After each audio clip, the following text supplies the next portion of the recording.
சாபங்கள் விலகும் பத்திர தீப வழிபாடு. அமாவாசை அன்று தாமிரபரணி பாயும் பாபநாசம் முதல் தூத்துக்குடி மாவட்டத்தில் கடலில் கலக்கும் புன்னக்காயல் பகுதி வரை பல்வேறு இடங்களில் பல்லாயிரக்கணக்கான பொதுமக்கள் தங்கள் குடும்பத்தில் உயிர் நீத்த முன்னோர்களை நினைத்து நீர்நிலைகளில் நீராடி தண்ணீர் இறைத்து வேத மந்திரங்கள் முழங்க வழிபாடு நடத்துவார்கள். குறிப்பாக பாபநாசம், அம்பாசமுத்திரம், கல்லிடைக்குறிச்சி, சேரன் மகாதேவி, நெல்லை மாநகரின் பகுதிகளான குறுக்குத்துறை, வண்ணார்பேட்டை, சீவலப்பேரி, தூத்துக்குடி மாவட்டத்தின் ஏரல், முரப்பநாடு, திருச்செந்தூர் உள்ளிட்ட பகுதிகளுக்கு அதிகாலையிலேயே பொதுமக்கள் திரண்டு தங்கள் முன்னோர்களை நினைத்து வழிபாடு நடத்துவார்கள். தாமிரபரணி காசி நதிக்கு ஒப்பாக கருதப்படுவதால் தமிழகத்தின் பல்வேறு மாவட்டங்களில் இருந்தும் ஆயிரக்கணக்கான பக்தர்கள் குடும்பத்துடன் வந்திருந்து தாமிரபரணியில் நீராடி முன்னோர்களுக்கு தர்ப்பணம் செய்வார்கள்.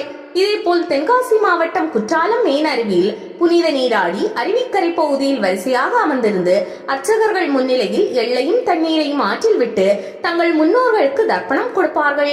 சங்கரன் கோவில், சங்கர நாராயண சுவாமி கோவிலின் நாகசுனை தெப்பக்குளத்தில் தர்ப்பணம் செய்வார்கள். தை அமாவாசையை முன்னிட்டு தூத்துக்குடி மாவட்டம் ஏரல் சேர்மன் அருணாச்சல சுவாமி கோவிலில் தை அமாவாசை திருவிழா 12 நாட்கள் நடைபெறும். நிறைவு நாளான 12ஆம் திருநாள் அன்று தீர்த்தவாரி பொருணை நதியில் திருத்துறையில் நீராடல் செய்தால் சகல நோய் தீரும் என்பது ஐதீகம்.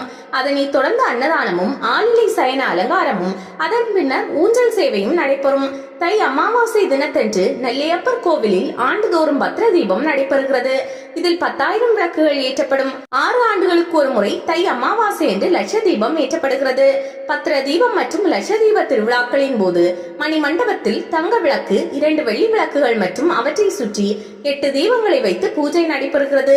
நெல்லையப்பர் கோவிலில் தை அமாவாசை அன்று மாலை 6 மணி முதல் 9 மணி வரை பக்தர்களால் ஏற்றப்படும் இந்த லட்ச தீபத்தால் ஆலயம் முழுவதும் ஒளிவெள்ளத்தால் ஜொலிக்கும். கர்மா என்னும் நீதா கடன்களை சரிவர நிறைவேற்றாதவர்கள் நெல்லையப்பர் கோவிலில் தை அமாவாசை தினத்தன்று நடைபெறும் பத்திர தீபம் அல்லது லட்ச தீப விழாவின் போது தீபமேற்றினால் குடும்ப சாபங்கள் விலகும் என்பது ஐதீகம்.